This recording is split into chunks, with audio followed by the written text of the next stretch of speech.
If you're feeling the summer heat, you might be tempted to switch on the machine that makes all your problems go away. Your air conditioner. And the source of that sweet relief? Well, of course, it's chemistry. Air conditioners pull off the seemingly magical feat of making the air inside a home, car, or shopping mall deliciously chilly. Air conditioning, as well as refrigeration, which is the same thing just in a slightly smaller box, relies on the laws of physical chemistry. And PChem tells us that as a liquid evaporates into a gas, it absorbs heat. The molecules in a liquid are held together by weak intermolecular interactions.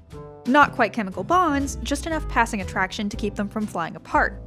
Some of the molecules absorb enough heat energy, in other words, they get moving fast enough, to overcome these intermolecular attractions, escape, and take gaseous form. That's the reason you feel chilly getting out of the shower, and why we sweat to stay cool. The water has to absorb heat to evaporate, and it carries that heat away from you. An air conditioner's basic job then is to use a fluid called a refrigerant that constantly changes from a liquid to a gas and back to a liquid again to move heat from one place, like your sweaty bedroom, to another, outside, where it's already hot and miserable anyway, so who cares? Here's a admittedly very schematicified version of how most AC units work. The liquid refrigerant flows through a series of coils exposed to the air in your home.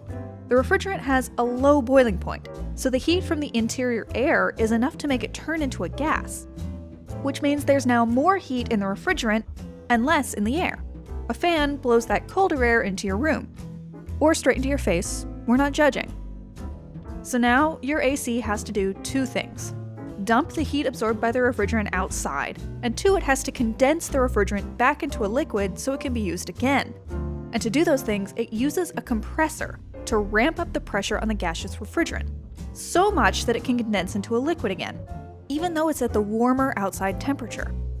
As it condenses, the refrigerant loses heat to the air around it, which another fan blows outside where it's already all sticky anyway.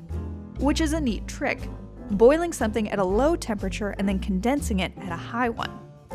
Nothing in thermodynamics is free, and the compressor needs energy to do the work of compressing the refrigerant, which may explain your power bill in July. After the refrigerant condenses, the air conditioner backs off the pressure with an expansion valve so that the refrigerant can boil at the lower temperature again, which it does, in a loop, over and over, until your home reaches the temperature you set the thermostat to, or your housemates complain and switch it off because what are you, a polar bear or something? Jeez. While the refrigerant could be practically any substance, there are some chemicals that do the job better than others, and these refrigerants have a checkered history. A refrigerant needs to have a pretty low boiling point, and one that can be adjusted to where you want it by changing the pressure on it. It should also be pretty good at conducting heat and be able to absorb a lot of heat as it boils. And then it needs to be cheap, widely available, and as non-flammable and non-toxic as possible. That all kinda narrows your choices of chemical. Scientists thought they'd found the perfect refrigerant with Freon, which is the trade name of a group of chemicals called chlorofluorocarbons. But CFCs are actual murder to the ozone layer. They've been largely replaced with hydrofluorocarbons, or HFCs. HFCs don't damage the ozone layer, which is good, but they have a different problem. They're greenhouse gases. So the search is on to phase out HFCs too. Some alternatives? Simple hydrocarbons like these have been approved in the USA. Hydrofluoroolefins like this one are less rough on the climate than HFCs, but also more expensive. The most surprising potential replacement is CO2.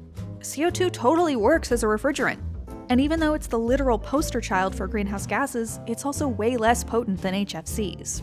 Whatever we use in the future, it doesn't seem likely that we'll give up on AC altogether. Not in a scorching summer like this one. Pass the popsicles, would ya?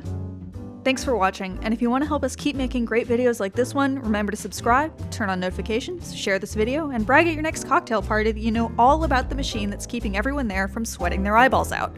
We're pretty sure you'll go to cocktail parties, right? We'll see you next week.